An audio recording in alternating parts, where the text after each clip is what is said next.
Hi everyone, today I'll be playing a different type of NBN deck. I'm going to play a deck that heavily punishes keeping tags. So you'll see how I do that later. But first, I open up into this hand, which has a lot of money. I still have a sweet and restructure sitting in hand after using 2 money cards. And I decided to ice up R&D. And thankfully he didn't run it because all it was a pop-up window.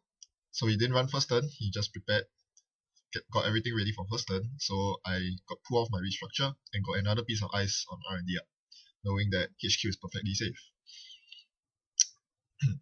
So I showed to him the Data Raven, and as expected, he's very scared of it, so he checks out. Meanwhile, he continues drawing out with Professional Contacts, so it's definitely going to be a big Chaos Theory. I'm going to be quite scared of that. Drawing a piece of ice, I decide to install the Sand to prepare for next turn because I have way more than 8 credits needed to score with an Astrochain if I draw it. However, he decides to run the shell and trash the Sand, which I was fine with. I didn't rest the piece of ice because it was a mud wrecker. The problem with raising it is that I'll gain a bad pub and he would know about what's in there. So until I'm ready to punish him with tags, I'm not going to rest the ice. So I let him in, he trashed the Sand, but now he's very poor. So now I'm able to get a double ice remote up and slowly score my restructured data pool. I show him the Enigma, so that's going to stop him for a very long time. He's still very low on credits. I don't see any way of him getting the York or Gordian Blade out anytime soon. So he runs the only place he can run, which is my hand. Oh, he saw the Scorched Earths. Alright. Yep, my game's up. Now he knows exactly what I'm up to, and he will do his best not to keep tags or to get a plus crit out. I get a nice burst of income with Sweet, and advance twice on my restructured data pool. I'm very comfortable at this point. Even if he gets the Code Gate Breaker out, there's no way he'll be able to get past the Mud Breaker. So I think he knows that too, that he's not able to do anything this early on in the game. So what he does is he continues to pull cards out of Professional Contacts and gets a fam out, ready to activate anytime. I don't care. I just got my 3-point agenda. But this was my very first time playing with this deck, and it is my very first time playing with restructured data pool. I didn't know it back when I played this, but apparently I just got one of the most powerful 3-pointers in the game. The ability to trace the runner for attack at any point you wish while having so much tag punishment in your deck is really crazy strong. But the game continues and I still have no agendas in hand, so I continue fortifying my servers, especially R&D. I know that for most shapers, R&D is a crucial lockdown point, so I need to get that fortified. And more importantly, this will cause him to pull the focus away from R&D and hopefully cause him to focus more on the remote server, which is what I want. I want him to run there on his last click or second last click and receive a storm of tags that he cannot remove. Then I'll get an easy win by a Scorched Earth or something. Still no agendas, so I draw out with Jackson Howard and I find a build.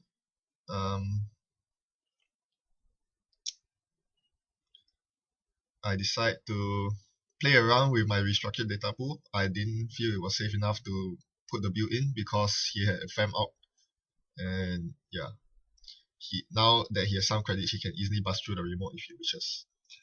And anyway, scoring the build won't really help. I mean, it will put me at match point, but I'd rather score an Astrochain. So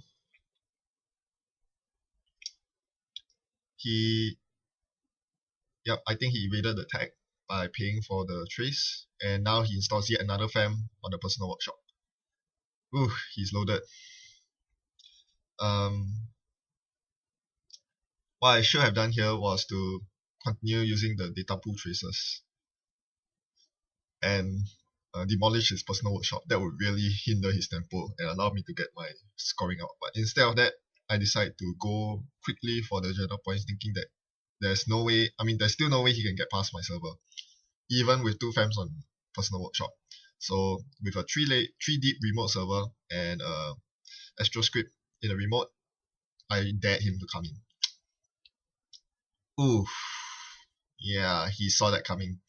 Yes, even though he wasn't digging around in my cards, he somehow knew that the ice I just installed was a paper wall. So he was able to get past that. And then the Enigma he dealt with his torch, and finally he found the last piece of ice. Oof. Alright, so I think he thought the last piece of ice was a toll booth. It could very well have been, but it's a Muckraker instead. So now I'm actually forcing him to pay 4 credits instead of 1 credit for the toll booth, if it was a toll booth. But he still manages to get in and score the all-important Astroscript, which was a little painful for me. Now he's quite even on par with me and has a pretty good rig setup. So yeah, that's not good. And I draw into another restructured data pool. Now it's not the time to score 3-point agendas. I mean 5 advanced agendas. So I draw with Jackson Howard, attempting to get rid of both the bill and the restructured data pool. I don't have much use for them. And I continue fortifying my remote server. Even though he already has 1 sentry, 1 decoder, and 1 fractal up already. Yes, I toss everything else into archives, knowing that I have another Jackson Howard at the ready if need be.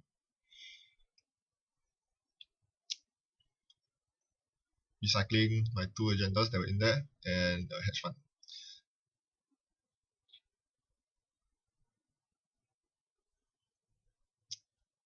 I was thinking to myself all the time, how can I get an agenda scored? How can I get an agenda scored?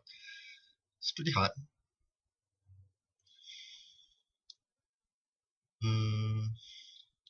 Oh, this is interesting. He ran on the very last click on HQ and pulled the TGTBT, so he has a tag. However, in my hurry, or rather in my narrow-mindedness, I guess you could say that I was too focused on what I was trying to do, that I didn't notice that I could actually use the tag to severely punish him for using personal workshop. I should have yes, I should have trashed his personal workshop, getting rid of his corroder and his second fam, which is a very, very huge tempo loss had I pulled it off. Unfortunately, that's not what I do, and he gets rid of the tag and pulls out the plus creep. So now no more Scorched Earths shenanigans. Thankfully, I baited him into running the remote, which I set up last turn instead of trashing his personal workshop with. And he breaks through all the subroutines just fine. And thereafter, I show him false lead. No, it's not a false lead, it's Jackson Howard, which he pays to trash. So now, yes, I'm really controlling his gain of credits. He's at no point will he be over 10 credits because every time he runs through servers, he's getting his credits knocked off. I have 2 psychographics which I can use as tag punishment in case he decides to run through my data raven, like for free. Then I continue with using my restructured data pool, knowing that I made a mistake last turn. I want to make up for it, so I'm getting the tag to stick this time. And since it's during my turn, I can trash personal workshop while I'm at it.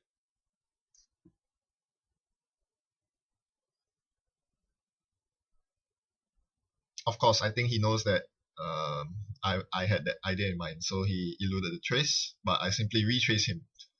That was a mistake on his part. What he should have done was to let the trace run, but to liberate the corroder from the personal workshop before I destroyed it.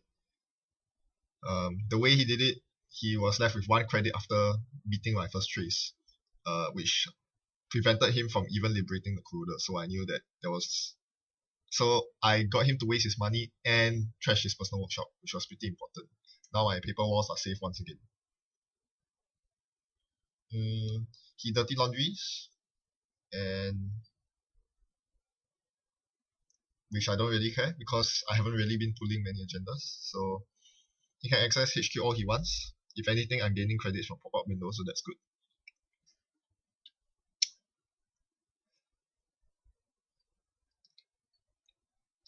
Getting another agenda point is pretty hard. I would need some sort of miracle. Or a Sensen. A Sensen would be great.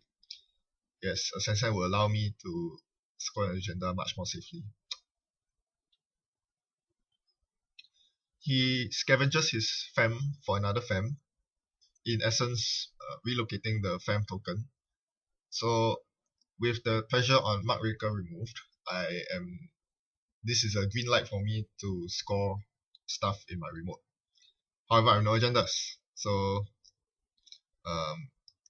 I have one click left after using my hedge fund. I couldn't use my last click to draw because that would make HQ runs very risky. I didn't want an agenda being pulled out of my hand. So my only choice was to make the suboptimal move of clicking for credits on my last click. I really wanted to get an agenda in as quickly as possible. Fast track would really help here. Yes, fast track would be an awesome card. But never mind, I pull a bill the next turn, and that's going in the remote for sure. But first, I'll have some fun with restructured data pool. I'll force you to lose credits. I'll make sure that you either spend credits to beat my trace or spend time and credits to remove the tag. He does elude the trace, and I get a bill in. The tag also really helps because now he cannot just trace past Mark Raker. He has to get rid of the tag if he wants to get past my Mark Raker. But instead he chooses to use the Maker's Eye on R&D, even though there are two pieces of Unrest Ice, and he's low on credits. So I'm not sure what he was thinking of over there.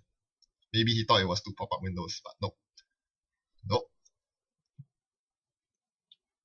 So he stopped cold and his Maker's Eye wasted. And now that he's set so far back in terms of credits and time, there's no way he was going to be able to siege my remote server. Scoring that, now I'm on match point.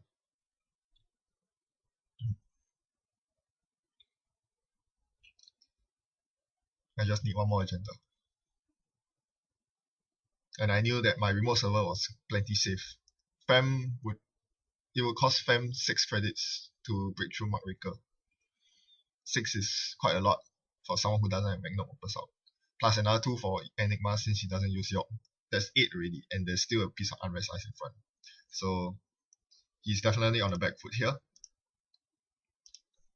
Meanwhile, he continues making pointless runs on my HQ. If anything, he's helping me with gaining more credits from pop-up window. I green double clearance into a Sensen, and I had the intention of installing it so that whenever I draw an agenda on mandatory draw, I would instantly win. But since I had an extra click left, I had fun with tracing him for the tag. Of course, he has plus crit out, so I can't do much. But it is my hope that if he tags himself too much, I will be able to psychographics out for another easy win. Another route to an easy win. So he creds up, lots of burst credits.